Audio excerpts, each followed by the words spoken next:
morning and welcome to Tuesday's edition of Breakfast Central. It's going to be the next 2 hours looking at some of the biggest stories happening around the country. Thank you for joining us. My name is Olive Emodi. And my name is Joe Hansen on a Tuesday morning where a lot has indeed taken place right from yesterday up until now. If you've been stuck with us here watching News Central 24 hours a day, 7 days a week, especially on all social media platforms, you will definitely be abreast with the latest stories that's been happening, especially here in Nigeria. We're going to start off Breakfast Central by taking a look at some of the biggest stories that indeed has taken place right from midnight. And one of the biggest ones is the... literally. Yeah, the biggest one. I mean, the celebration of Nigeria's football specialist, the one we know as Ademola Lookman. Yeah, he won Africa's Ballon d'Or, and we're saying congratulations. It's worthy. I mean, it's been a long time since we started the show off with a celebration, some good news. It was so beautiful to watch him and his parents walk in. I saw him in his green agbada. He looked so good. So I think it's definitely worthy of celebration. Very deserving, and Nigerians are very excited and incredibly proud of him. Very, very interesting, you know. Africa, as a matter of fact, Nigeria has continued to maintain its position when it comes to winning the CAF African Footballer of the Year. We've seen the likes of Kanu Nwankwo, the late good old Rashidi Yakini, not forgetting to so many of them back to back to back.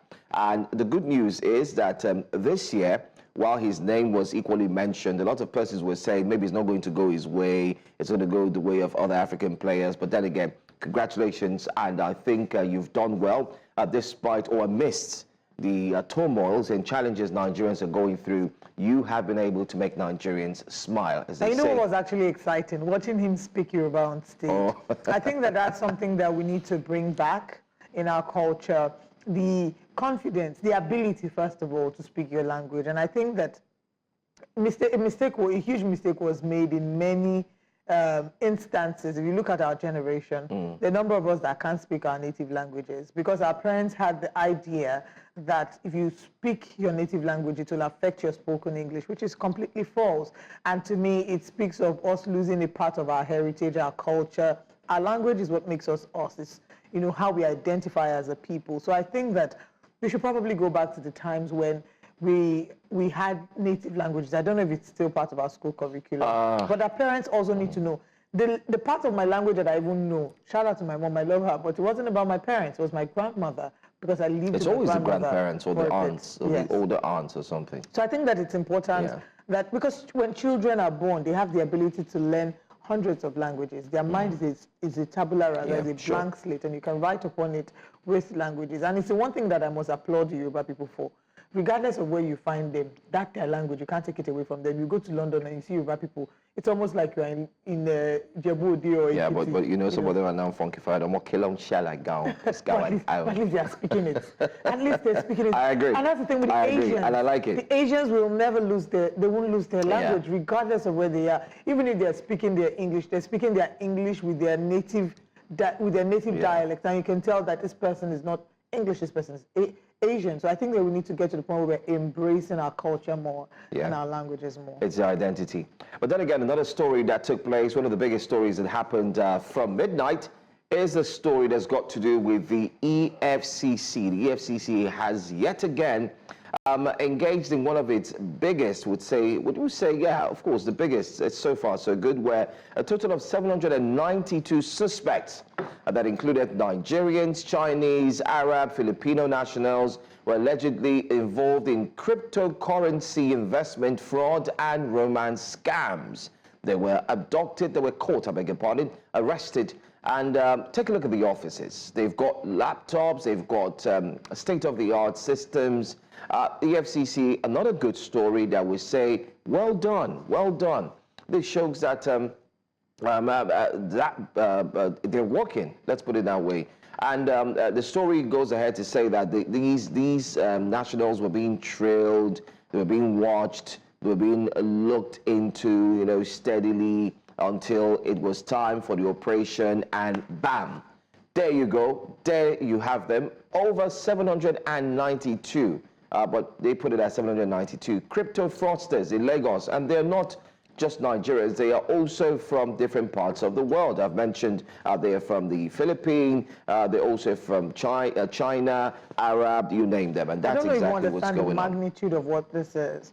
Now, this office was found in Victoria Island, and there were 7 floors. You know the funny thing? You know the building? I know this building. When I saw the address, I'm like, I'm sure I know this building. Olive, should I shock you?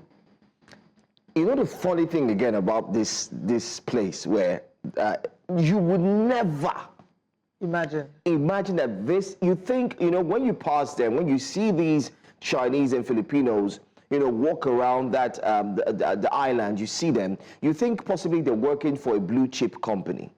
And you think, oh, it's a blue chip company upstairs because it's so organized. And take a look at the pictures, the videos as well show how organized this entire operation, and this probably process. Like restaurants and yeah, you see them, they're clean.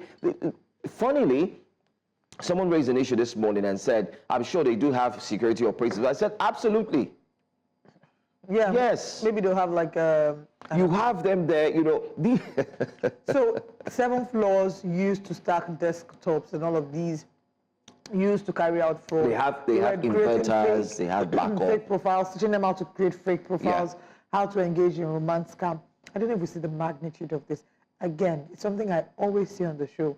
Apart from the fact that there aren't as much opportunities, there's a vacuum that will be exploited, a vacuum in the area of our integrity, our morals. And it's why people will look for. So there are 2 things. I can't deny the fact that the economy is incredibly tough and that people are trying to make ends meet. However, there's also a failure in our moral standard and our integrity. It's why people will look for ways to cut corners and make quick money. The pressure is a lot. But then there's also no moral backing that people have. And I don't know if there's as much punishment. If people found that, you know, if they're being caught for crimes like this, so that they will be caught and that they will not have to cut or sort anybody to find their way out of this, and they know they will go to prison and they will suffer. I think maybe that would serve as a detriment to reduce the instances of fraud that we see. But I agree. Fraud is a problem. I agree with you, but surprisingly, that Nigeria is not just the only country battling with romance scam, you know, crypto scam. Funny enough, even in the UK, you do have a lot of these nationals. They've positioned themselves in different. So for me, I think this is a clarion call to our security operatives. I think it's high time each security operative starts visiting some of these companies. When they say KYC, know your customer, from the banks, and so on and so forth, I think it's high time the government of each state start doing KYC on multinational companies as well, to find out what's really going on there. This same story, this same incidents did take place in London as well, not just a few years ago, where a lot of nationals were caught and they were wondering, okay, we thought you were here to do business and so on. But anyway. So their plan was to trick and lure people to invest in a website, www.yooto.com, for the sum of $35. And then when you come, you think you're doing an online investment. So this is also like a clarion call, let me use your words, to Nigerians to ensure that you always do your due diligence before you make any investment. Do your due diligence, check, double check, do your research. And if it's too good to be true, it most likely is too good to be true. We saw this with the MMM scam, and everybody was doing money doubling. You put in 5,000, you get 10,000. You put 100,000, you get 200,000. Wow. There's no way that investment works like that. Once you start to see it look too juicy and too good to be true, it is certainly too good to be true, and you probably should stay away from it. But well done to the EFCC.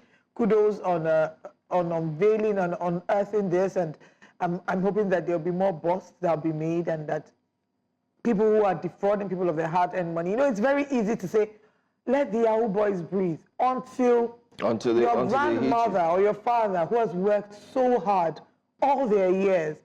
I was in the bank one day. A woman, I think it was her pension or something, but her entire life savings had been wiped out, and she was wailing. And they had told her, oh, ma, don't worry, we're trying to fix it. So I asked the bank official, are you honest? Are you really trying to fix it? Is the money gone completely? And the person told me, yes, the money is gone. So it's easy to say, let them breathe. They're just young boys trying to hustle, until you become the subject of the scam and all your hard work is gone. Anyway, Let's share with you what our top stories are this morning on Breakfast Central.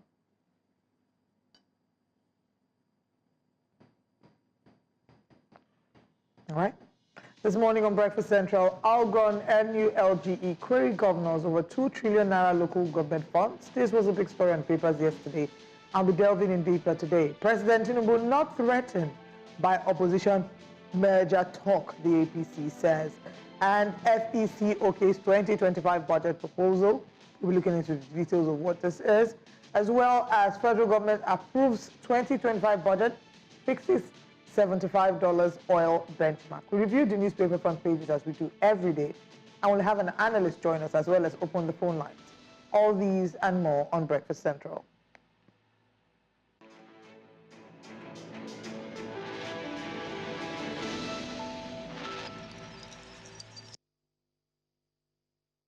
Thanks for staying with us. Let's take a look at some of the top stories and, of course, the headlines this morning on Breakfast Central. President Bola Tinubu's presentation of the 47.9 trillion naira 2025 budget proposal to the joint session of the National Assembly, initially scheduled for Tuesday, 17 December, has been postponed to Wednesday, 18 December, according to Senate sources. The rescheduling was confirmed by a senior management official of the National Assembly. We also understand that an official statement regarding the postponement is expected shortly. The proposed budget is part of the 2025 to 2027 medium-term expenditure framework approved by the Federal Executive Council last month. The framework includes plans for 9.22 trillion naira in new borrowing to address the budget deficit. It also sets an oil price benchmark of $75 per barrel, a daily production target of 2.06 million barrels, and an exchange rate of 1,400 naira to a dollar. A senior advocate of Nigeria and a partner at Afe Babalola Law Chamber, Olu Daramola, has filed a 500 million naira suit at the Ojodu Abiondu Division of Ogun State High Court against Dele Farotimi for alleged defamation in his new book titled Nigeria and Its Criminal Justice System. The suit was filed barely a month after the one filed by Afe Babalola over similar and alleged defamatory words in the book. The writ, dated December 13, 2024, was taken on behalf of the applicant by Ihenye Chukwu C. Uwa on behalf of Daramola. The claimant is seeking a declaration that the book authored by the defendant and in circulation within and outside the country and within the jurisdiction of the court contains some defamatory words on page 64. The Economic and Financial Crimes Commission has achieved a significant milestone by arresting 792 suspects linked to cryptocurrency investment fraud and romance scams. Speaking at a press briefing on Monday at the Commission's Lagos office, EFCC Director of Public Affairs Wilson Uwajare said the suspects were apprehended during a surprise operation conducted on Tuesday, 10 December. The raid targeted a hideout in Victoria Island, Lagos. Uwajare said the operation followed months of surveillance and actionable intelligence on the syndicate's activities. Among the suspects arrested were 148 Chinese nationals, 40 Filipinos, 2 individuals from Kazakhstan, 1 Pakistani, and 1 Indonesian. The EFCC added that Nigerian accomplices were recruited by foreign masterminds to execute phishing schemes targeting unsuspecting victims across the US, Canada, Mexico, and several European countries. Let's move on now to another story, this time outside Nigeria. Let's go to East Africa. The Kenya Medical Practitioners, Pharmacists and Dentists Union has announced plans for a national strike, citing the government's failure to honor key agreements related to pay and working conditions. Speaking on Monday, the union described the protest as a means to pressure the government into implementing long-standing commitments, including the collective bargaining agreement signed on the 30th of June 2017 and the return to work formula agreed upon on the 8th of May 2024. The union expressed frustration over the government's inaction, saying it has negatively affected doctors' welfare and disrupted health services across both public and private sectors. This planned strike follows months of similar industrial action from March to May, which ended with government promises of resolution.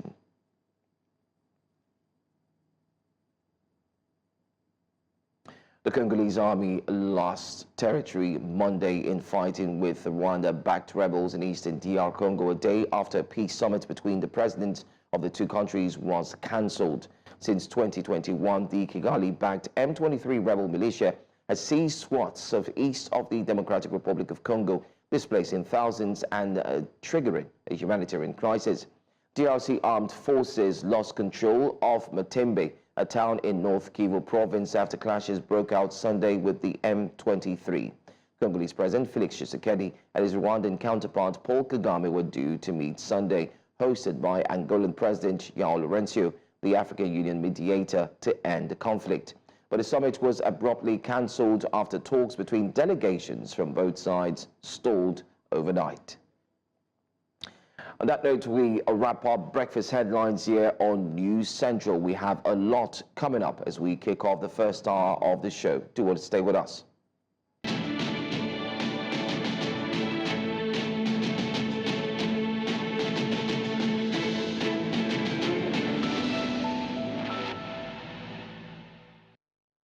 Nigeria's Federal Executive Council has approved the 43 trillion naira budget proposal to be presented to the National Assembly for approval. FEC, during its final meeting for the year 2024, also approved free train rides for citizens from December the 20th this year as part of the federal government support for citizens traveling for the Christmas and New Year festivities. But let's also tell you that concerning that, the FEC indeed approved the 2025 budget proposal. And don't forget that the president will also be doing the presentation. That will be tomorrow, as it has been moved. We do have an update that will come up later on in the course of our news bulletin, where you get more insight into that story. But in the meantime, the questions that many Nigerians are continuing to ask is, how was the last budget spent? And most importantly, how was the impact of the last budget on the lives of every single citizen? And in lieu of every single thing that's been said, do not forget too that Nigerians are also looking forward towards the Yuletide season, what it would bring. This takes us to our next conversation as we have it very quickly before we move on to one of our biggest stories, and our guest will be joining us. But then again, let's focus on one of the biggest stories, which happens to be our top story for today. It's got to do with a merger. Yes, we do hear. Well, not just a little bird, but we also hear that the walls are talking. The All Progressives Congress, APC, says that it is unfazed, unshaken by the recent visit of Senator Rabiu Kwankwaso, former presidential candidate of the New Nigeria People's Party, and Donald Duke, ex-governor of Cross River State, to former President Olusegun Obasanjo's residence in Abeokuta, Ogun State. The visit, which held over the weekend, reportedly centered on discussions about Nigeria's political future. However, the APC National Publicity Director, Bala Ibrahim, says President Tinubu is not threatened by these statements, citing their past election losses. This comes amid growing discussions about the 2027 general elections.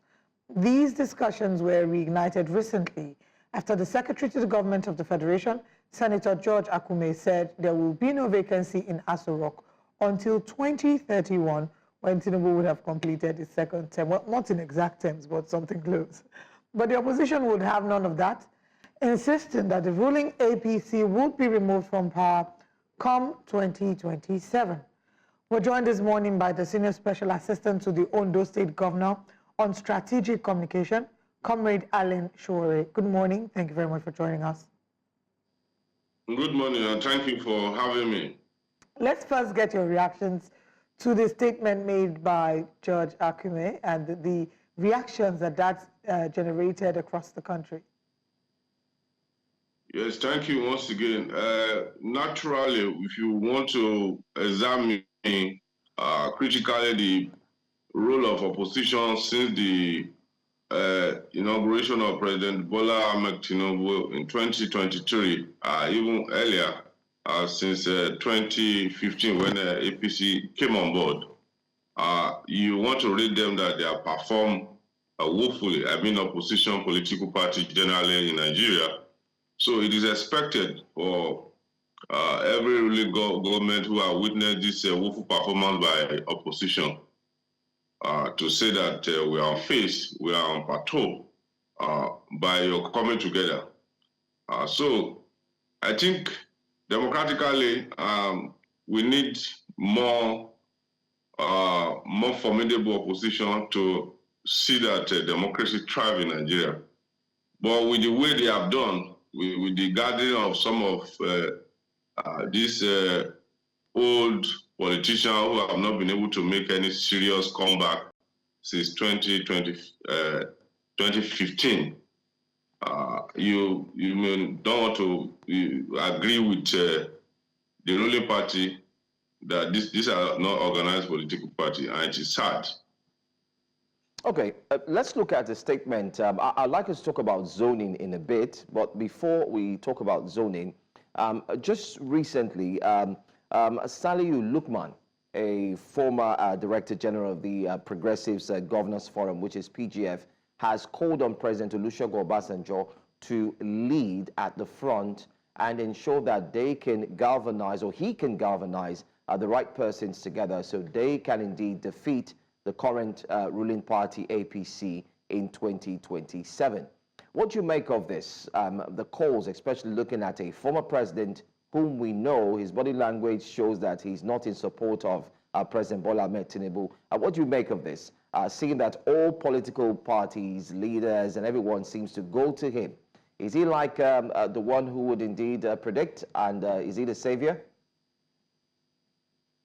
That is part of the problem. At this digital age in 2024, 2025, opposition political party or political leaders still adopt the same method. So anytime you want to do anything serious politically, you just go to Otta to take picture with Obasanjo, who should be a statesman and father to the nation by now. So if you want to watch the political trajectory of Nigeria, this has been the practice in the last 10 years.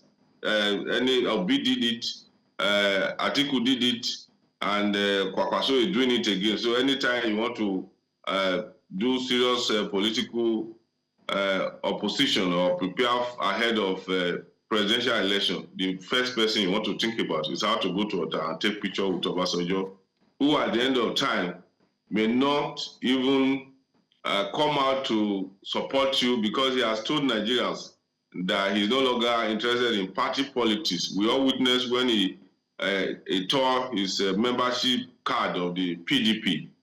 So again, this is dead on arrival for any serious politician to think that Obasanjo can still change or can still lead any serious political permutation at his age, when naturally he should be allowed to rest and play that role of statesmanship. I think his political capital has been exaggerated over the years. It has been diminished. Are you saying this in reference to his age? Because you're saying that he should probably be resting, and because that's an argument that some would have. That the difference in age between him and a number of our leaders, including the president, the presidential candidates of the People's Democratic Party, they're all within the same age bracket, you would say. So is it a function of age, or do you genuinely believe that former President Olusegun Obasanjo has no political influence anymore?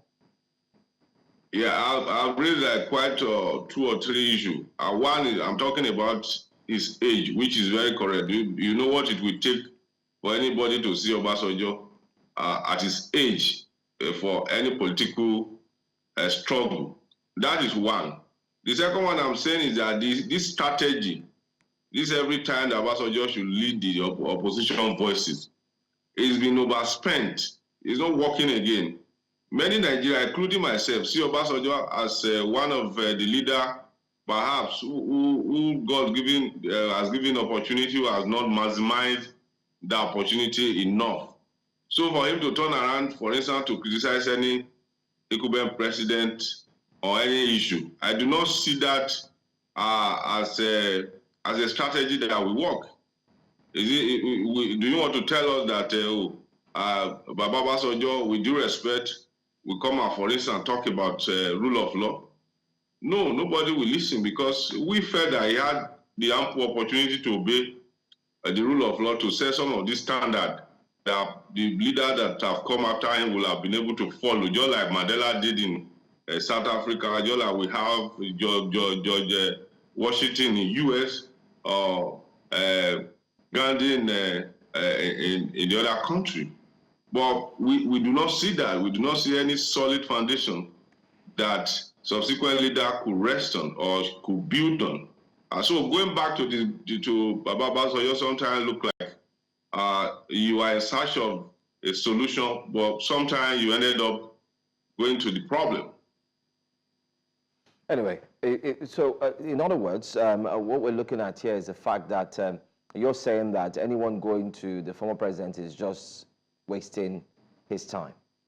But let's look at zoning before we come back to very other aspects of the conversation. Now, don't you think it's high time that power should actually return to the north, especially in 2027, if we're looking at zoning and how it's done in Nigeria? Or do you think that President Bola Tinubu should be given the opportunity to carry on?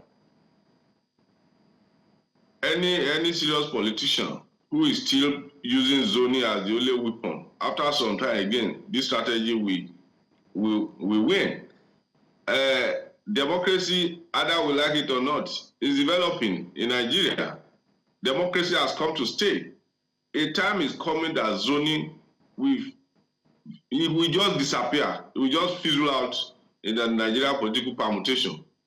It's still very relevant sometimes, but what I'm saying is that any serious politician who just want to, who is only strategy, his only strength, he just want to come aboard and say, oh, it is the time of the North, it is the time of the South. Nigeria don't really take any of such leaders serious again. Nigeria, particularly young people, young generation, want to listen to a leader who can provide solution, who can tell them how he will run Nigeria or govern Nigeria better, not necessarily coming to look in our face and say, oh, it is the turn of the South, it is the turn of the North. Because if you want to look at it objectively, dialectically and analytically, this zoning arrangement has not in any way put food on the table of Nigeria. It has not in any way construct better roads in those zones that produce past leaders.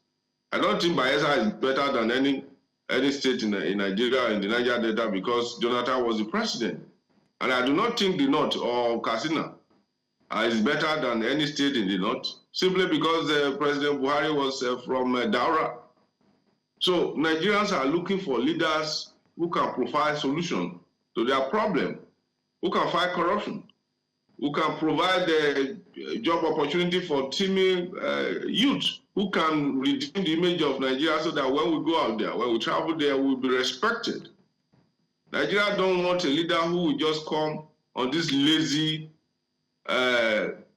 permutation of the turn, the zoning. But as much as I think it's 12 and a dozen, because if you recall, during the campaigns before the past elections, that's part of what the current president was saying. You know, when phrases and slogans like "Emilio became popular, it's my turn, because this other person had had their turn, it's my turn. And that was something that a number of Nigerians criticized. And I believe, I mean, correct me if I'm wrong, that you're part of the All Progressives Congress. So if the president did come under the guise of "it's my turn" and Emilio became his slogan, isn't it unfair to say that all the Nigerians who maybe want to feel included, who want to say that when this part of the country has ruled, it should probably move to the other part? Don't you think it's unfair to maybe call their claims frivolous? No, as much as the incumbent president was talking about the father, it was his turn, which for me was more or less like something that is spiritual or something that he wished for, and not necessarily saying that it is the turn of the South. He was saying it in faith that, it is our turn to lead. In faith? He used it positively. Even at that, if you want to rate the way he campaigned, the way he put his manifesto, the way he reached out to the people, you want to agree that for a very long time he has been prepared for this. But even at that, you could see that the election was one of the most challenging, one of the most competitive. And how? Because people contested from different zones, and they have votes. You know what happened? Atiku contested from the north. Peter Obi contested from the south, and the president contested from the south too, southwest in particular. So, and the president won by a very narrow margin. This now we support what I'm saying, that you do not bring to the table simply that unlike before, where you will not even see people contesting from the other zone. Even the zoning arrangement, we have lost the calculation. So any serious politician who wants to lead Nigeria should come up with something more solid than talking only about zoning. Okay. All right. I actually beg to differ. I mean, just to make reference to what you said about how the president ran his campaign, the one thing that a number of complaints that we received was the fact that a number of Nigerians did not feel like he was speaking as much as he should have spoken to Nigerians. There were presidential campaigns that were organized as well, and there were expectations.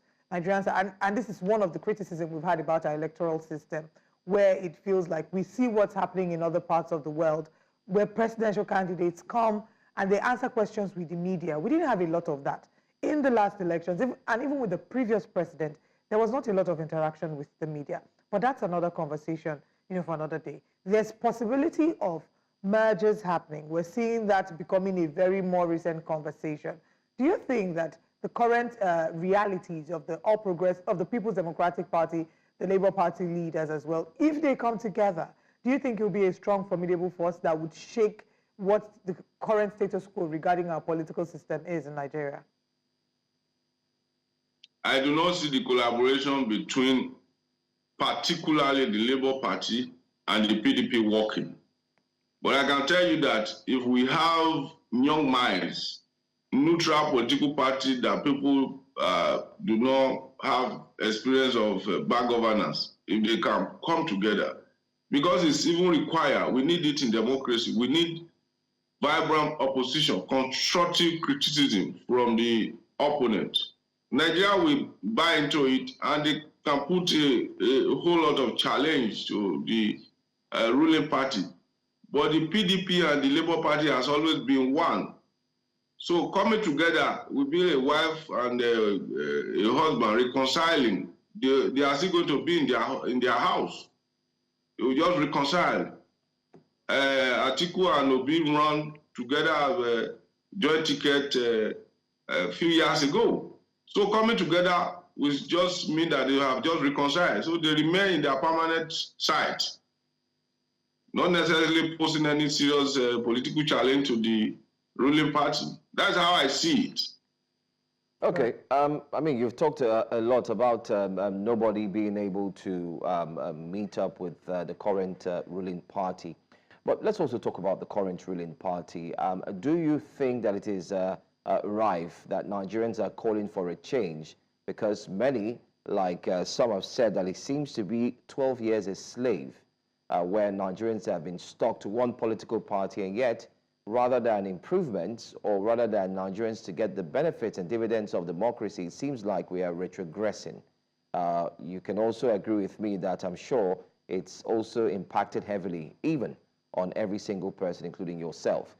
Do you think that the APC merits another term, looking at what they've done in the past 12 years, which is a clear fall of what they met from Ebele Goodluck Jonathan back to Musa Yar'Adua, down to also General Olusegun Obasanjo? Yes, this is one simple question or one simple solution that opposition political parties should provide. Talk is cheap. Let us have, for instance, a state, 1, 2, 3, that is not being ruled by the ruling party at the central, the APC, better than the state that is being ruled by APC. It's simple. People will just adopt that party. If, for instance, you have, I am from Ondo State, ruled by APC, and this was the challenge that we posed in the just concluded governorship election. If people can see that Osun State that has been run by PDP is better than some of the states that has been run by APC, or for instance, Peter Obi who was a former governor of Anambra. If people can say, oh, when he was a governor, he provided a better leadership, he needs little or nothing to convince the people. So if PDP wants to say, oh, the APC is not doing well, let them show that in their respective states where they are governors now. You see, one of the challenges that we have as a country is that there's so much focus, so much condemnation of the government at the center, where we leave some of these governors who should even make life better for their people in their respective states, who are standing between the development of the grassroots and the people through hijacking of the local government. So, but you keep saying people condemning Nigerians. I find it so more convenient Mr. Shore, to condemn the government at the center while leaving the government in their state, who should have done one or two, three things to tell the people that we are better, an alternative way of governance. But Mr. Shore, you would agree with me that it seems like the APC, like many have said, seems to be struggling because it's a clear case of multiple policies that has continued to plunge Nigerians into a state of confusion. If we talk about the premium motor spirit, petrol, fuel, where we talk about the new one that everyone is trying to battle with, economic instability, and even the free fall of the Naira. Economists have even said that, I mean, floating the Naira has been one of the biggest problems or decisions that has been made, especially with this administration. So how do you respond to that fact that the APC hasn't gotten it right yet? Or do you think that they've gotten it right with these multiple policies? And do you still see them taking Nigerians to that paradise, as they say? One thing I want to tell you objectively will be that the present president inherited a country in law that we call ex-call. Nigeria was almost broken into pieces. They just handed over to him a country that economically that was not viable, politically that was, struggling to convince the rest of the world that they are serious about leadership, where corruption fester. Does it matter that it's a continuation, that they inherited it from an APC party? That is the point that I want to raise. So Nigerians now, in spite of this hardship, feel some kind of ability of the president to take some kind of decision that they are hoping for will bring about the desired change. So if you want to look at it critically, majority of Nigerians see very hopeful that there's a better future because of some of this policy. The policy perhaps will have been better managed, but the decision of the president to implement some of this policy, many Nigerians, including myself, see it as a very strong political will to bring about the desired change. So we are very hopeful and supportive of some of this policy as to ensuring that they actually bring the desired change. And that is why you will not be surprised that even at this level, majority of members who were elected on the platform of opposition party are still joining the APC because there seems to be some kind of hope. That is part of our surprisingly, we've been seeing a lot of people moving to the APC. We have 30 seconds. Final question. You've said that you don't think that His Excellency Atiku Abubakar and His Excellency Peter Obi forming an alliance, I mean the PDP and the Labour Party, will be able to phase the All Progressives Congress. But they're not the only seeming strong opposition against the APC. We have several other parties and several other speakers, one of which is Omoyele Sowore. Do you consider him a strong voice and of strong influence to be able to, withstand the current administration? That is the only person that I see who has the moral right to challenge the status quo because he has always been there. So you cannot accuse him of criticizing only the government of President Bola Tinubu. He was there when Abacha was there to say one or two things. He was there when Babangida was there. He criticized Buhari. He criticized Obasanjo. So I think you cannot accuse him of any political mischief. He has always been there speaking true to power. So we need such people, perhaps more or many of them, if they can come together. But just like I said earlier, in politics, it's not about talking. Sometimes you have to do the groundwork so that people will take you more seriously. All right. Alan Shawari, thank you so much for your time with us. I guess the next couple months or year would let us see what things would look like for the APC as well as the other political parties. Well, thank you for your time with us this morning. Thank you once again. Thank you for having me. All right, great. Let's move on now to our next story. Despite a Supreme Court ruling granting financial autonomy to Nigeria's 774 local government councils, the Federation Accounts Allocation Committee, FAC, disbursed 2.08 trillion naira to local government councils between July and December 2024, reportedly through state governments still. During the 6-month period, LGC allocations rose by 72.06% compared to the same time frame in 2023. December 2024 recorded the highest allocation, with LGCs receiving 402.5 billion naira, a 13.2% increase from November. Despite the increased funding, the funds continue to be managed by state governments, undermining the autonomy granted by the court. This has sparked protests from the Association of Local Governments of Nigeria, ALGON, and the National Union of Local Government Employees, NULGE, accusing state governments of withholding local government funds. The July 2024 Supreme Court judgment mandated direct payment of local government council allocations to their accounts to ensure autonomy. However, nearly 6 months later, the federal government has yet to implement the directive, citing practical impediments. Joining us to discuss the implications of this delay is partner and tax leader at KPMG Nigeria, Wale Ajayi. Good morning. Thank you for your time with us. Happy to be here. All right. First of all, I think maybe, I don't know if you get a sense of what practical impediments might mean as to why the Supreme Court's judgment has not yet been carried out 6 months later, and if that's excuse enough as to why this hasn't yet been carried out. Yes, thank you so much for that question. I think the problem we have in Nigeria is that when we have a problem and we try to solve it without going through the proper means, we're going to end up the same way we've ended up with the local government's autonomy.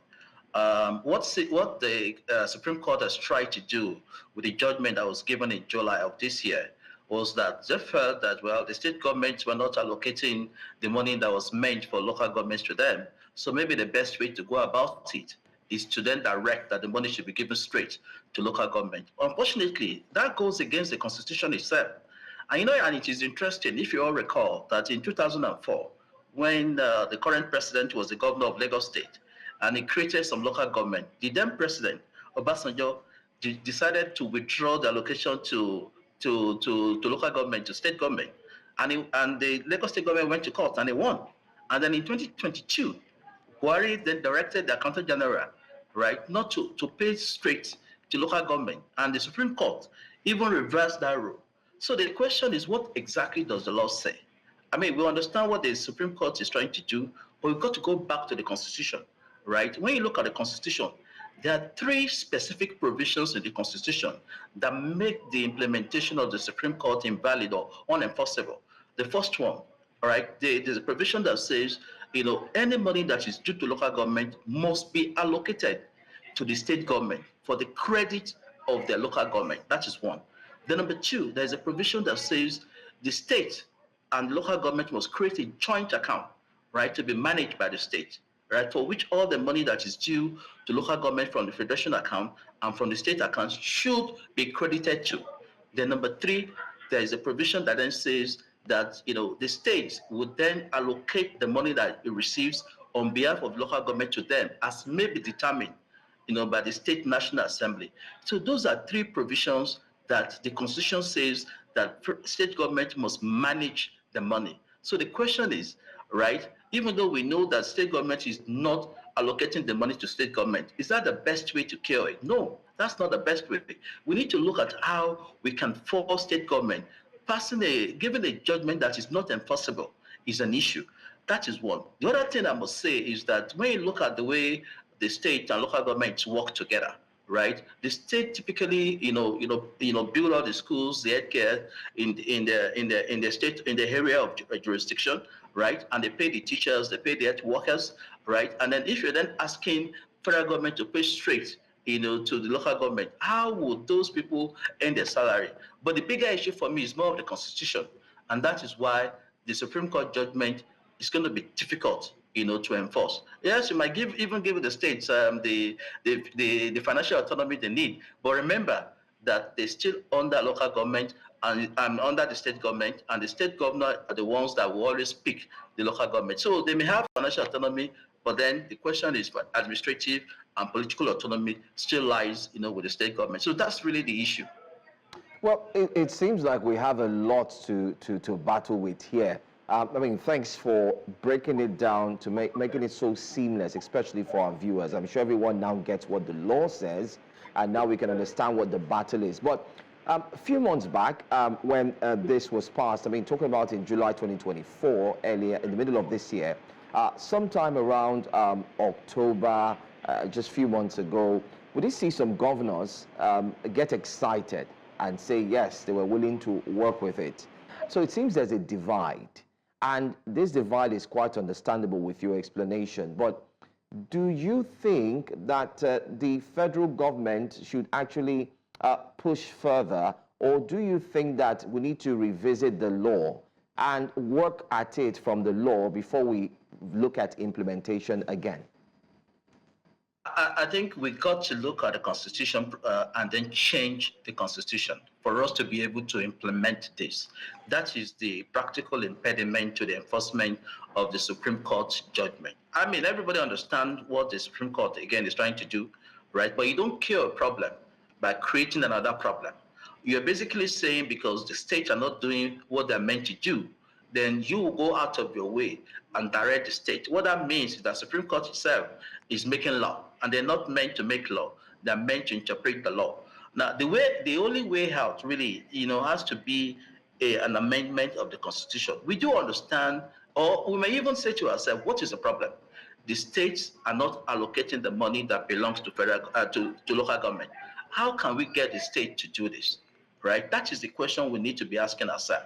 Right. Yes, I understand why some state governors are saying, well, they're willing to, to comply with the Supreme Court judgment. But the question is, they will tell you also that their hands are tied, right? Even though they're willing, but the Constitution says something that is different.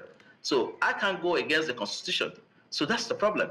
So we've got to have a situation where all the stakeholders have to come together and see how we can deal with the problem. Let's address the root cause. What we're trying to do goes against the Constitution. And that is why, everybody can rejoice since July, but nobody is going to enforce it because there's just no way they can enforce it. The Constitution mandates the creation of a state joint account with local government, and that money has to be paid into that account. So all stakeholders have to come together and find a way, to address the root cause, why the state governors are not allocating the money that is meant for local government to them. All right. You've said at the end of the day, the major issue, like we're literally putting the cart before the horse by saying that we want to implement it, whereas the Constitution has a different provision and we need to revisit the provision of the Constitution. But let's assume, that that's a conversation that's in the works, the revisiting of the Constitution. Look, let's walk us through, from your perspective, what the implications will be of the local government having direct access to these funds as opposed to having a joint account with the state. There are those who fear that the local government may not be able to manage the resources adequately and that it's imperative that the state is involved in the management of these resources. Is that a concern that you share? Now, I will push back against that argument. Why? Even the state governments have not been able to manage the money also they've received. So I won't say that is an issue. Right? I think the way to look at it is what are we trying to do? We're trying to make our local governments to be viable. Our local governments are the nearest source of government, to the people, right? And so you need to ensure that they have the money they need to be able to carry out what they're supposed to do. But the problem is they are hamstrung because the state governors have sat on the money and they decide, who they're going to give the money to. Remember that they also even appoint, even though they're elected but we know what typically happens in all the states, that they appoint the local government chairman, they appoint the councillor. So I won't be worried. Let's give them the money. Let's have governance, strengthen governance. Well, any local government that does not, then use the money judiciously, then we can find a way around it. It's the same argument we have with state. It's the state argument we have with federal government. States have been given money. How many of the states have used the money judiciously? I mean, that's the question. So we can't turn around and say, well, if we give the money to local government, we're not sure they're going to manage it well. Let's give them the money first, and then we'll see what we can do. But we need to put guardrails in place to ensure that there's transparency in the use of the money, and that, of course, the money is used for the purpose for which it should be used for. So I won't worry so much about that. I mean, that's a valid point you raised there in terms of putting guardrails. But what do you think the picture of guardrails will look like? How do we ensure this transparency and accountability, and to ensure that we don't have a mismanagement of resources that we see on the state level? The way I look at it is that I think we've got to find a way to grant not just financial autonomy to local governments. We need to also grant political autonomy, right, and administrative autonomy. Each local government must be free to run, its local government, as the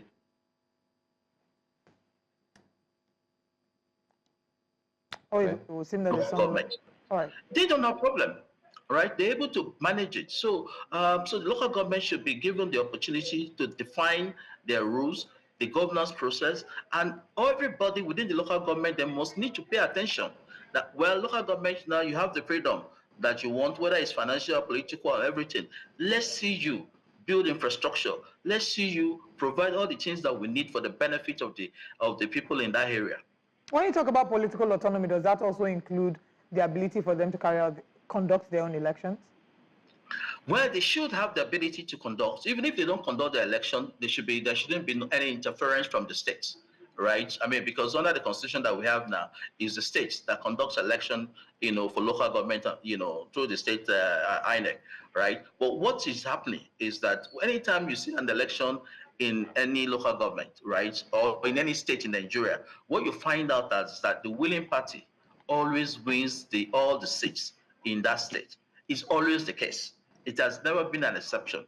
So we've got to find a way whereby we can shield the way local government does its things from the state. Even if the state conducts election, but there has to be some level of independence, right? Each local government must be able to choose the people. But unfortunately, this is Nigeria, where we kowtow to political godfathers, and the godfathers then choose who will be the chairman, who will be the councillors. So it's going to require a change management, a change of mindset for us to see it, the way it should actually play out.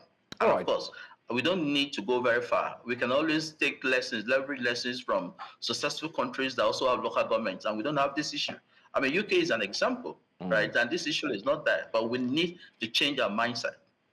Do you finally, like you said, we've seen the successful economies, successful countries, UK, United States, Germany, and the likes, who actually have this autonomy.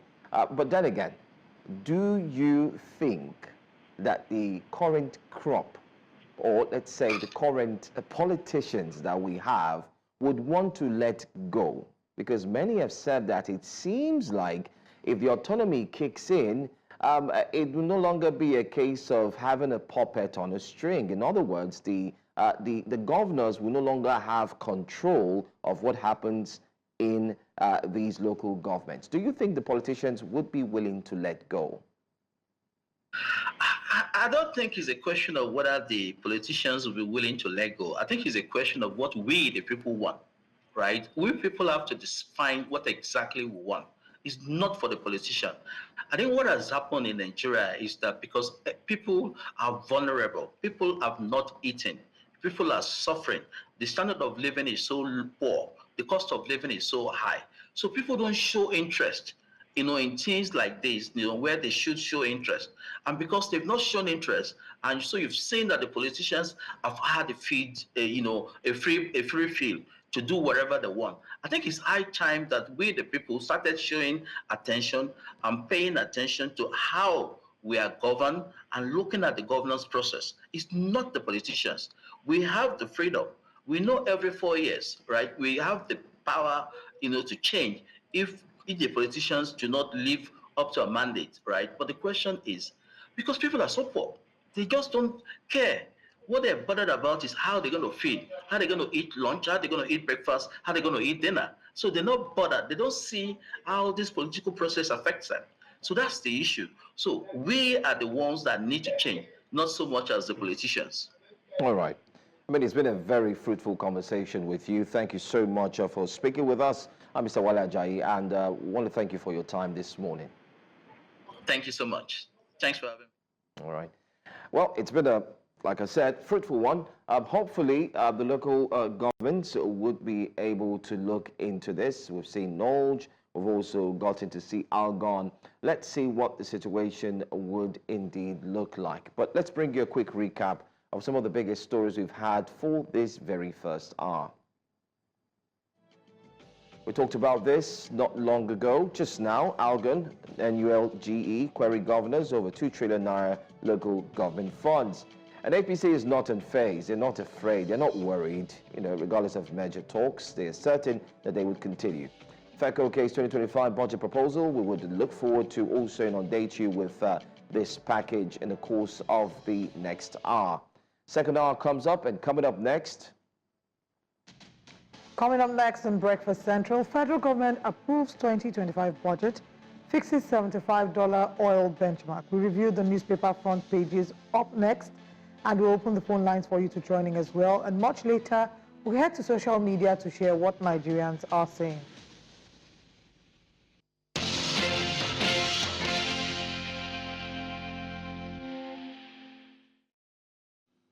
It feels good to have you join us again. This is Breakfast Central. The front pages of the papers are indeed very, very, very interesting.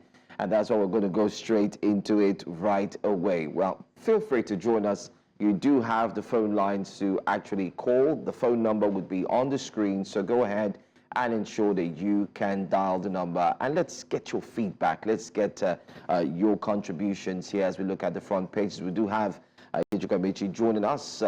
He's here with us this very good morning. Thank you for being Compliments here. of the season. Is there? It's a blue thing going on. Oh, that's true. Yeah. It's a blue thing. Yeah. Yeah. It's a Blue Tuesday.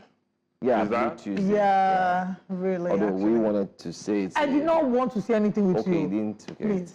There's one that starts before the blue. Let's share with you what the newspapers are saying right. this morning. First paper, let's focus on what we're doing. First paper, leadership. That's what we're going to. Leadership. Leadership is the first paper. And on the front page of leadership, Tinubu presents 47.9 trillion naira 2025 budget to NAS tomorrow. That's the leadership. And don't forget, it was supposed to be today. It ought to be today, but Did you have to make moved. adjustments to the budget? Yes, Slight adjustments this slight year, adjustments, and then just they'll present one it or tomorrow. two touches here and there. And the National Assembly has said, don't worry, as usual, it's gonna pass. Food prices surge as inflation rate hits 34.6%, away from 33, now 34.6%. Interesting times. No foreign military base in Nigeria. DHQ insists. There was we know what that story was from the weekend. Lukman emerges Africa's best player for 2024. Federal government renames Uni Abuja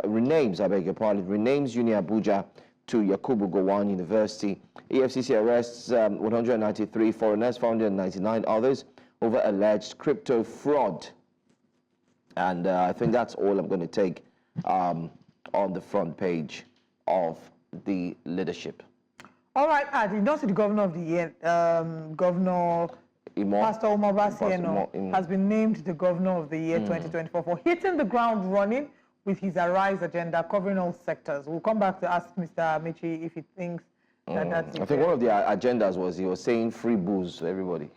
Every Free Friday. booze, every Friday. Free booze. Yeah, it's happy hour now. Happy hour, free happy hour, Just, all right, let's move to the Wow. Daily Independent newspaper. On the front page of the Daily Independent, the big story is federal government petitions Iran over smuggling of 2 Asman's aircraft. Nigeria may incur wrath of West over deal with Iran.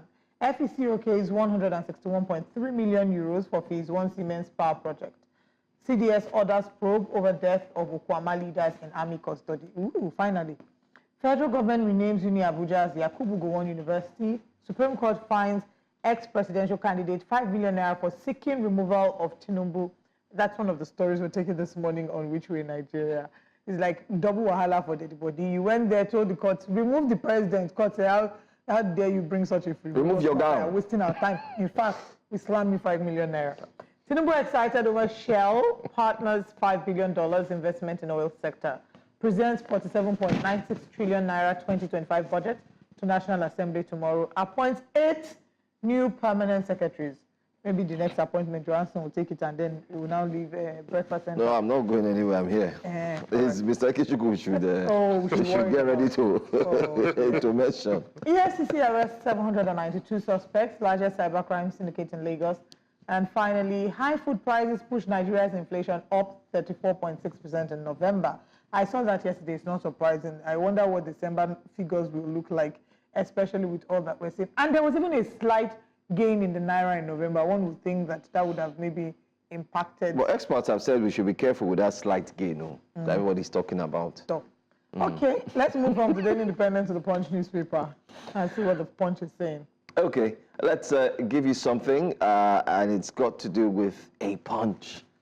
FEC orders final adjustment as Tinubu presents Wednesday. Final adjustment, last minute touches here and there. Late signing won't disrupt January-December cycle. Federal government, FEC OK's budget after amendment. Tax reforms will promote equity, Tinubu says. You find that story on page 30. PSC promotes 11 police commissioners to AIG. And you also have another one, Lakorowa DHQ steps up intelligence gathering plans special operation. And the other ones are basically the same story we've gotten from the other papers. It's over to you, Ikechukwu. Let's look at this particular story. I'm very interested in this one. I don't know if you saw the images and the video as well. 148 Chinese, 645 others arrested in cyber fraud, romance scam in Lagos on Victoria Island in a building that's well, fitted with state-of-the-art equipment and so on. People were thinking that they were working, but they were, in other words, employing Nigerians and training them about phishing scams, helping them to see how they can make more money with cybercrime as well. An interesting story, like you said, but again, I'm not surprised. But that shows the extent to which perhaps Nigeria has become the fraud capital of the world, which is very unfortunate. That we have well over 140-something foreigners in one location in Nigeria committing fraud, cyber crime all over the world, whether it is in cryptocurrency or in all manner of fraud, is something that should worry all of us. But like I said, I am not surprised. I think there is a phenomenon that we need to check. Chinese people who are in Nigeria, in most cases, I know of one place somewhere in Ikeja that all you have there are Chinese people. They have CCTV cameras surrounding the entire building complex that has about 12 flats. They even have security men, the policemen who guard the gate. So from whichever angle you are coming, from whichever point you are coming to that building, they can see you. Those inside will see you. Exclusively Chinese. What are they doing there? Nobody seems to know. And it is in this kind of places that we continue seeing this. Look, and they succeed in giving Nigerians a very bad name. And you see, we can fight crime. Perhaps for once, we'll give kudos to the EFCC for busting this. But the bigger question is that what next? After grabbing media headlines like they have done, are they going to be charged to court? We bear the due diligence so that they will be properly prosecuted, and at the end of the day, we will have some kind of deterrence, because if they are dealt with according to the law and they are punished, it will deter some other people from doing that. But beyond that also, I think it behoves the government to correct the economic malady we have in this country. You can blame the young people for doing this, for doing that, but at the end of the day, Olive, people must survive. Create jobs. Yes, those who are inclined to crime will still commit crime. After all, in even countries that have very good economy, you still have criminals there. But it will reduce the number drastically. When young people graduate from school, so I'm not making excuses for them, and somebody stays 3, 4, 5 years without a job, the tendency is that if there is any crime, particularly cyber crime, they will be prone to being recruited into it. So create an enabling environment, create a good economy, and we have what it takes to make this economy. Look, if those in government stop stealing, and nobody is perhaps trying to relate the level of crime we have out there, particularly this cyber crime, with what is going on in government. When people loot, and we see it, and it's obvious, loot the economy, because you have access to power, because you have access to state resources. And the young man who struggles to go through school comes out without a job, stays for 10 years without a job. Look, he must fend for himself one way or the other. So we give kudos to the EFCC for doing this, and they should do more. Like I said, I think there are many more cells like this still operating in Nigeria. It behoves them to go and fish them out. To go and fish them out. Okay, let's hear from Lenin calling from Abuja. Good morning, Lenin. Good morning, Ali. Good morning, sir. Please go ahead. I want to say on this EFCC something. You know, there is, in this country, if you check very well, you see agencies give some kind of treatment to these Chinese people.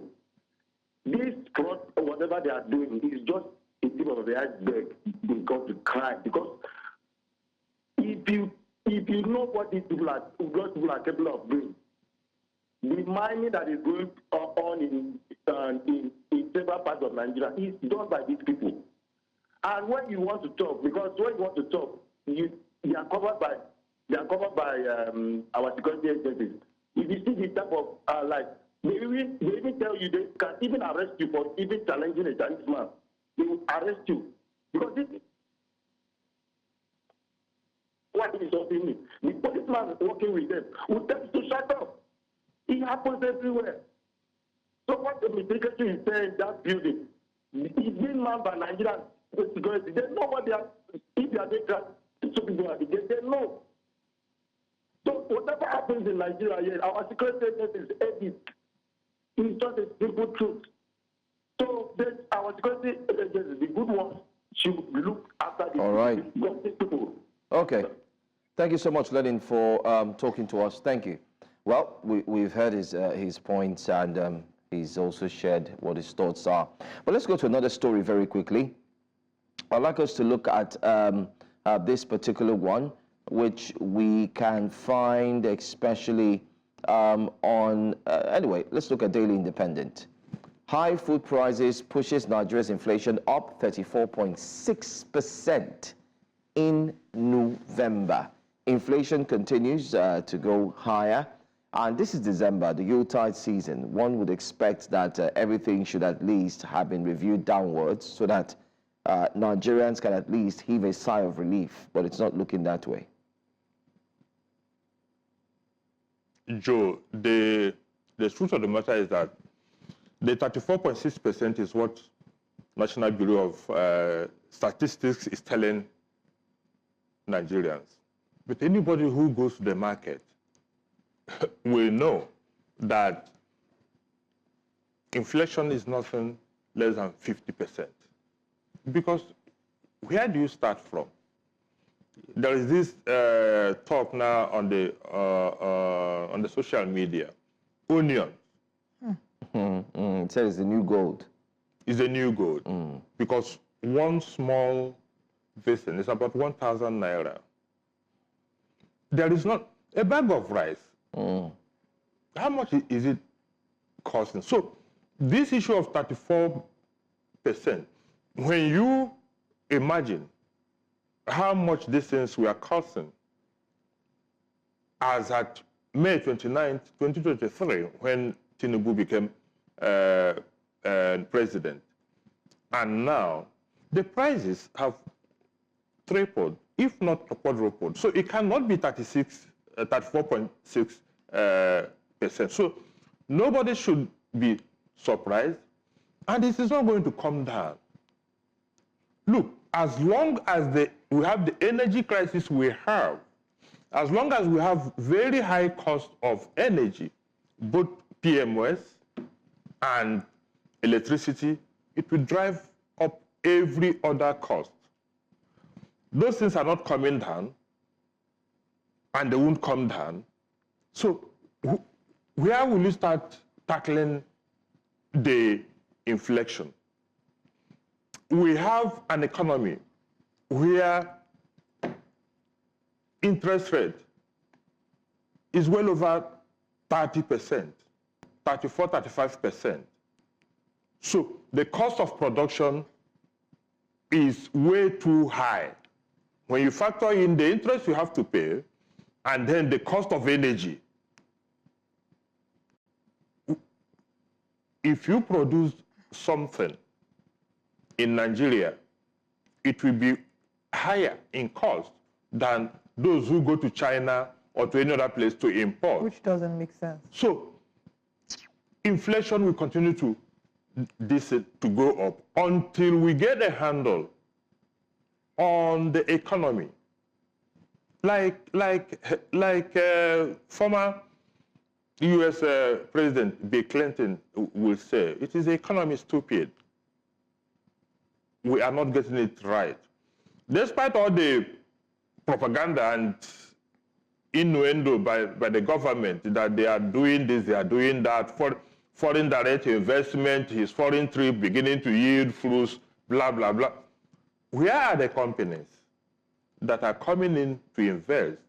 Instead, we have companies that have stayed here for more than 50 years, exiting the country and going to places like Ghana, our next door neighbor. So things are not getting right. It is not likely to get right. You know, I think last week or so, I was here, or 2 weeks ago, when we were all jubilating that the exchange rate Had come down from 170, 1,700 to 1,500. Yeah. And I was asked, I said, I don't see this being sustained. Yeah. Because the fundamentals are not there. The fundamentals are not there. Today, I think it has climbed up again to about 1,600. So you can, there is nothing that is being done monetarily, physically, that will tame the inflation we have right now. All so right. I'm not surprised. We'll come back to conversations about that. Let's quickly take this call from Abakaliki. Amodu, good morning. Hello, good morning. I'm not surprised. Amodu, please turn down the volume of your TV set and then go ahead with your conversation.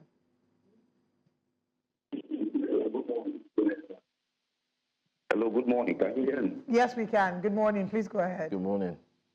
All All right. I'm actually watching your TV station right now, and considering the issue on ground, that's very clear. We are dealing with liars. No one to tell us about things that are going. You understand? People make fun and different shows with onions, like he was talking about, and a few other things. But that's not the main issues, okay? We're talking about basic things that people can just walk into the market and pick up. The few things, gari, rice, yam, you understand?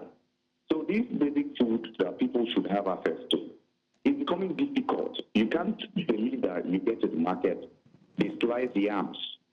So such that now families can't buy 1 tuber of yam. So it means that a tuber of yam, you now have to gather families together to come and share it in the market. You understand? You don't want to talk about tomatoes and the rest of them. So it's actually a biting situation right here. And I feel the government that we are dealing with do not care.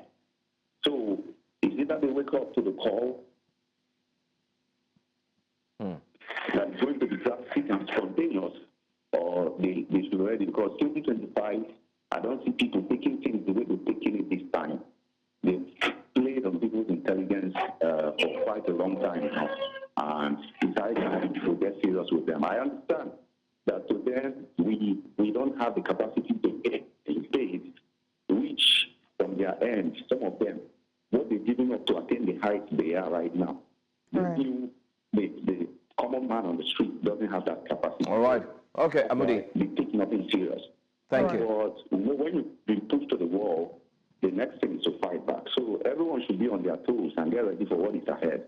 I use my call this morning. Thank you. All right. Thank you very so much for Amudi says sharing your thoughts. everybody should brace up, in other words, and get ready for what is Every ahead. time I hear things like that, my heart just breaks further, because this is the first Christmas. I was just having a conversation with an aunt of mine yesterday, and my auntie and I were just talking about how typically we look forward to the end of the year because you're getting hampers. It's always like a gift giving and gift receiving season. And this year, I'm looking into the cloud is looking at me. I'm like, what's going on? Everybody is feeling the bite and feeling the pinch. Anybody giving hamper now, you must be very instrumental to the person's the person's 20. Anyway, that being said, HR, this does not excuse you. Please arrange our hampers for us. Thanks. I don't know what she's talking about. So New Central's HR is a very different crop. New Central's team. Yeah. We ensure that we take care of our staff, and at the end of the year, they give us things like rice, oil, and all these nice things, and even extra money. Do you also take care of your guests or only your staff? Hey, shots fired. Okay, I wouldn't want us to wrap up today's conversation without looking at Okwama community. The Daily Independent, I believe, talked about NDC probing into the death of the leaders who died in detention. Yes, it says CDS orders probe over death of Okwama leaders in army custody. Now, if you recall, this was an incident that occurred in March, and April 18th, between 18th and 20th, a raid occurred. I beg your pardon, August 18th and 20th, a raid occurred. They arrested some of the Okwama leaders. These people have been in detention for over 100 days, and within the space of 1 week, their treasurer and their president general died in army custody. Now they're saying that they're going to investigate the allegations of the death that until now is still a speculation. And the question is, have they acted in fairness? This community was razed to the ground. There were pictures on social media. Last week, we had the governor, that's the governor of Delta State, special advisor on peace and conflict resolution. And I asked him, do we know for sure who raised down these communities in Okwama? Because the reports we're seeing on social media is that the army went on reprisal attacks. He's saying we do not know. They are still investigating. Something happened in March, while in December, the year is about to come to an end. Likelihood of these people still being in detention till the end of the year is very high. I don't see how they're going to release them between now and the 31st of December. And they said Governor Sheriff Oboroweri is doing everything within his power to release them. So have the people of Okwama been treated with fairness? They slept in their homes, a number of them, one night, and the next day they ended up in IDP camps. It is very, very sad, and these are the kind of things that tend to portray our country as a lawless state. Look, nobody in good conscience will approve what happened in Okwama in March. Whatever the grievance, about 17 soldiers, yes. Soldiers murdered brutally, gruesomely, Very killed terrible. the way they were killed. But where lies investigation? As we speak, I'm not too sure that any of the so-called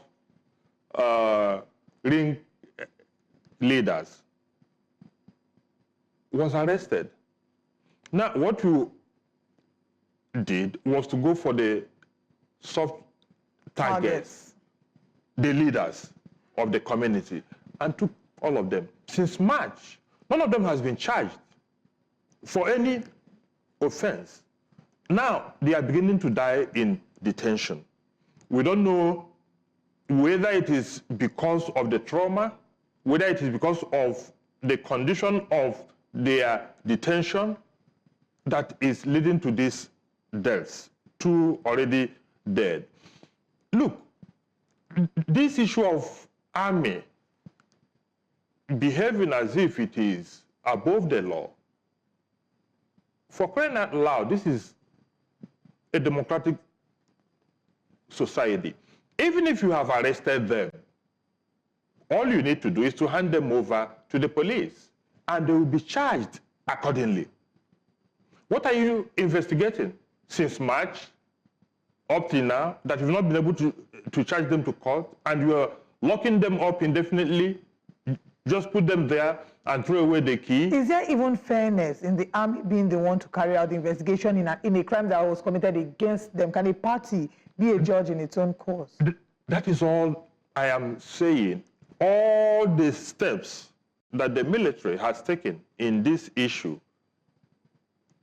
does not speak to fairness, does not speak to equity, does not speak to even the integrity of the whole thing. Look, even if army went in the first place, and the low-hanging fruits you could lay your hands on are the leaders of the community, President General, I don't know why they are, what they are being accused for. Is it that they were not able to rein in the youths who did this? I remember then there was a video that came out of a young man who claimed responsibility and said why he did that. I don't know whether he has been arrested or whether he was killed. Nothing has been heard about him since then. All I'm saying is that even if these leaders are guilty, they should be charged to court. There is a process in a society like ours. They should be charged to court and tried, whether it is for murder, whether it is for anything, but keeping them there, no trial, no nothing, and no, it is unfair. Decent societies are not run the way we run our own society. No matter how grievous the crime, you take the people and get them convicted appropriately. And there is no evidence whatsoever to prove so far that these leaders were the people who orchestrated that crime. And I am saying, even if there is, they should be dealt with according to the law. Because that's giving courts like behavior. It's only in court clashes that you see they will come and rain terror on communities. When you won't say, okay, there's somebody that offended you, attacking the person. It's almost like what gangs will do, raining terror on communities. But it has always been the norm. Don't forget, President Rescheduled Obasanjo did it in Odi. OD. Did it in the other place in Benue State. Yes. So it has been the norm. You go in there and you level everything in the community. Everybody has this vicarious liability now. And I am saying that societies are not run that way. At the end of the day, despite the number of people that were killed in OD, the people who actually committed the crime got away from the community before the military came in, and all you did was to kill people who may not even know what the issue was, and who had no dog in the fight, as it were. So we cannot continue this way. It is, as a person, I deplore and I condemn in the strongest this issue of slaughtering policemen, soldiers at the drop of a hat. For whatever reason, you kill them because they are also human beings. They have families, yes, and they have the right to life. They should live. But when some animals, and anybody who does that kind of crime, for me, is an animal. When some animals do that, investigation should ensure that we know those who did that and arrest them if it is beyond you. Because this kind of Olive, like you said, it is almost like a gangster kind of thing. You swoop in, kill everybody in sight, level the community, and then take the leaders away. That is not the way to run a decent society which we claim we are part of. No.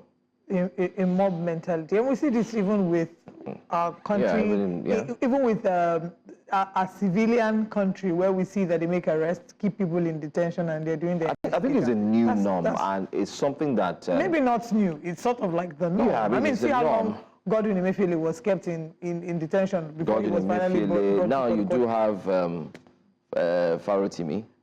I think today is 14 days since he's been in counting, detention. and you also have many other. But at least Dele Farotimi was brought before court. At some point in 24 hours. But I'm talking about the cross-border, the processes. It seems like the fabric of our judiciary is starting to grow very thin and weary, And anyway, it is like I said, it is sad. It is sad that we are where we are now. The rule of law should govern everything we do as a people, as a nation.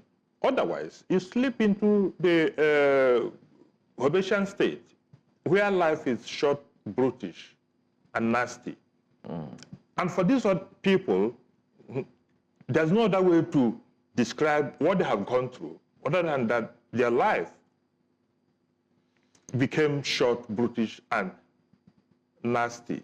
And we must move away from that kind of narrative of everybody being considered as a target, when indeed a few people, and you can fish them out if you do due diligence, if you carry out investigation, which is what is done in any other society that lays claim to be modern state. Look, if you can use technology to solve some of these problems, then you are going nowhere. We are behaving as if we are in the 20th century. For crying out loud, this is the 21st century. We have people. Look at the other day, somebody murdered a prominent man, a pharmacy chief in the US. Look at how diligently. Yeah, they follow that story. Yes, and they found him Diligently. out. Only his eyes. That's all they needed. Only his eyes. So, and here we behave as if we are in a jungle. It doesn't make sense. It doesn't. Anyway, thank you so much for joining us. Publisher in each newspaper, Mikechuka Mechi. It's always a great time having you analyze the front pages with us. And thank you to all our callers and those whose calls we could not pick. Tomorrow will be another day. Make sure you join us. Thank you. Thank you for being here. Joe, it's always my pleasure. Olive, well, don't, because you were conspiring with Joe, how... No, I wasn't there. How News Central increase you people. No, I wasn't there. I was just highlighting and applauding my station go on a break now. for being a diligent When we station come back. that will give us end of the year gifts. We're going to break. Stay with us.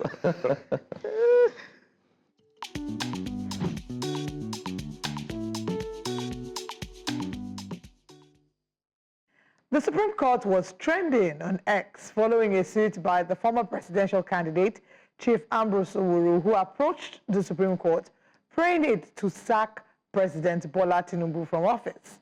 Owuru, who claims to be a lawyer, filed directly at the Apex Court, among other things, that President Tinubu is an active agent of the Central Intelligence Agency, CIA, of the United States of America, a position he said made him unfit to occupy the presidential seat.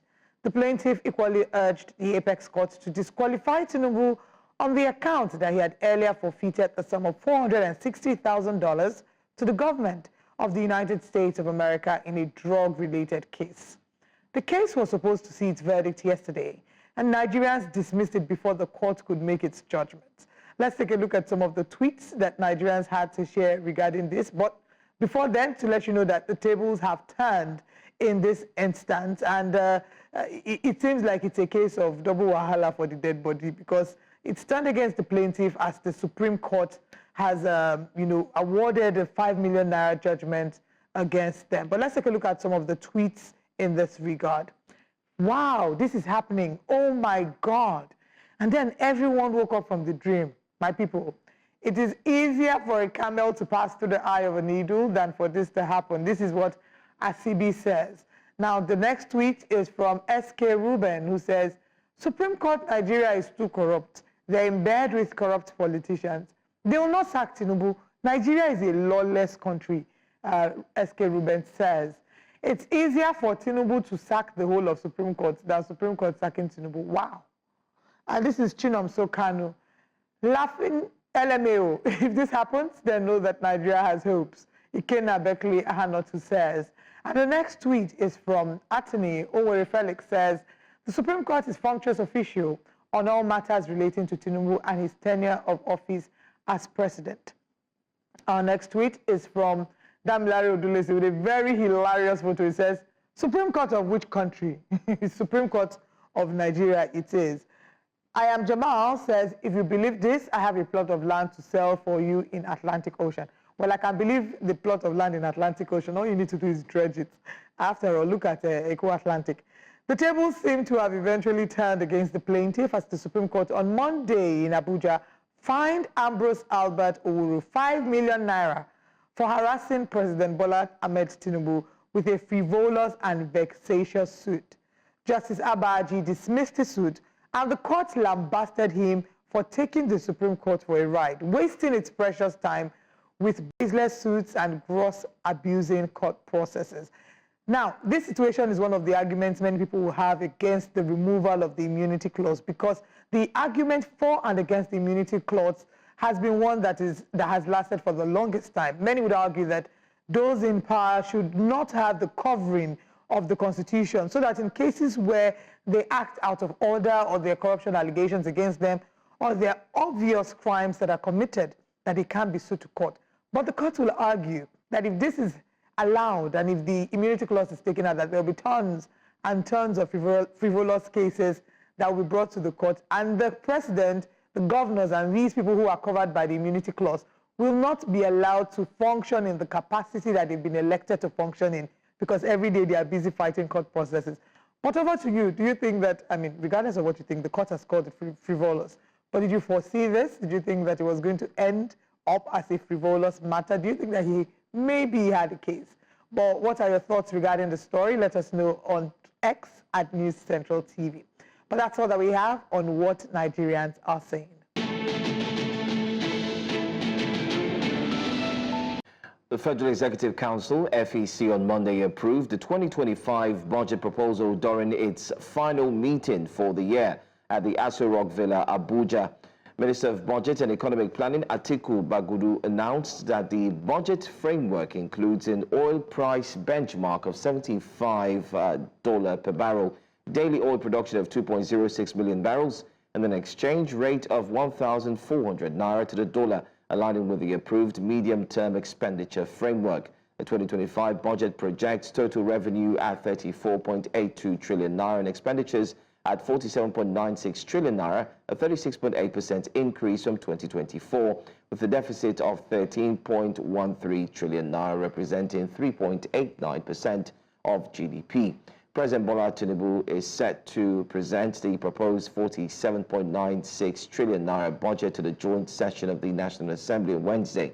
The presentation, originally scheduled for today, which is Tuesday, was postponed to allow the executive arm to make final adjustments to the budget. So Nigerians can look forward to that, as this will indeed be done tomorrow. But on that note, that brings us to the end of today's program. But before we go, let's remind ourselves of some of the very interesting conversations we've had here this morning. And we also want to implore that you could go to YouTube and find some of the very interesting conversations we've had this morning. We've been able to look at the local government autonomy and why the LGAs are indeed kicking against the recent payment of the FAC, that's the allocation, and yet they haven't gotten the monies in their account, especially the account of the local government. And it seems to be a conversation that will be ongoing. Hopefully, we'll get to be joined by some of the members of Algon, who would get to sit here with us and discuss further, not forgetting to share their insights and their worries, their fears. And earlier on, we did have Wale Ajayi, who broke it down, explaining clearly that it has to be done from the Constitution. There has to be some form or a constitutional reform. So it will cater and allow for these adjustments to be made in the reform so that the LGAs will be able to benefit from the autonomy, especially now that payments have been made right, bright and early. Well, these are some of the stories that we've discussed here on Breakfast Central on a Tuesday morning. All right, let's share with you what's happening later today as we come to the end of Breakfast Central. Later today on News Central, join us at 11 a.m. for Business Edge, 1 p.m. West African time for In the Game. And of course, it's tonight at 10 p.m. West African time. All right, thank you very much for joining us. We hope that you can stay tuned for the rest of the shows that we have, particularly looking out for In the Game happening at 1 p.m. And hopefully there'll be a lot of celebration of Lukman. You know, there's so many, as much as they're celebrating his wins and all that, a number of, I saw him and someone who is potentially his bae. Okay, so the kiss, cute. right? You saw it? Yeah, I saw that too. Oh, wow, so too. cute. Anyway. I mean, it makes me wonder, women, success. Him too. Did anybody force him? I don't know why. Let's not start. Women always like to associate with That's not true. Success. I beg to differ. Men also associate with success. Thank you very much. So it's a balance. Where did you think I was going? Because I was already foreseeing where this conversation was going. No. Unsheathing my sword. No, I don't do that. Come on. Thanks Let's have it. You know. Well, congratulations to him, and we hope to see more of his celebrations much later today. We'll be back again same time tomorrow, 7 a.m. to 9 a.m. Join our conversations on social media at News Central TV, and please subscribe to our YouTube channel. Have a wonderful rest of the day. I am Olive Emodi. And I'm Joe Hansen. We'll see you again tomorrow morning, bright and early. Bye.